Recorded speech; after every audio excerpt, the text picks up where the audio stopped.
Welcome to Vighneshwara silks. ఇవాళ నేను విశాఖపట్నం జగదంబ సెంటర్లో ఉన్న విఘ్నేశ్వర సిల్క్స్ నుంచి సరికొత్త కలెక్షన్లో మంచి శారీస్ తీసుకొచ్చేసాను. ఫస్ట్ నేను వేర్ చేసుకున్న శారీ చూసేసండి. మస్టర్డ్ ఎల్లోకి మనకి మెహందీ గ్రీన్ కాంబినేషన్లో బార్డర్ తీసుకున్నాము. ఒకటి ఇక్కత్ బార్డర్, ఒకటి కడ్డీ బార్డర్తో రన్ అవుతుంది. మిడిల్ పార్ట్ అంతా కూడాను ఏదైతే మన మెహందీ గ్రీన్ వచ్చిందో అదే ప్రింటింగ్ స్టైల్లో వచ్చేస్తుంది. ఈ శారీకి పళ్ళు వచ్చేసరికి ఈ విధంగా డిజైన్ చేసాము. టోటల్గా కూడా ఇక్కత్ డిజైన్తో రన్ అవుతుంది.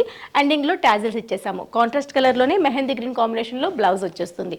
బార్డర్ వచ్చేసరికి 2 షేడ్స్లో ఈ విధంగా వస్తుంది. అండ్ ఇది వచ్చేసరికి మనకి పళ్ళు అండి. బార్డర్ అండ్ పళ్ళు 1035 రూపీస్లో ఈ శారీస్ అన్నీ అవైలబుల్లో ఉన్నాయి. చాలా మంచి కలర్ కాంబినేషన్లో ఉన్నాయండి, అసలు మిస్ చేసుకోవద్దు. అండ్ బార్డర్ కూడా చాలా క్లాసీ కాంబినేషన్లో 2 షేడ్స్లో ఇవ్వడం వల్ల ఇంకా గ్రాండ్గా కనిపిస్తున్నాయి. 1035 రూపీస్లో ఈ శారీస్ అన్నీ అద్భుతంగా ఉన్నాయి. మిస్ చేసుకోకుండా మన విశాఖపట్నం జగదంబ సెంటర్లో ఉన్న విఘ్నేశ్వర సిల్క్స్ని విజిట్ చేస్తే కనుక ఈ శారీస్ అన్నీ మన స్టోర్లో అవైలబుల్లో ఉంటాయి.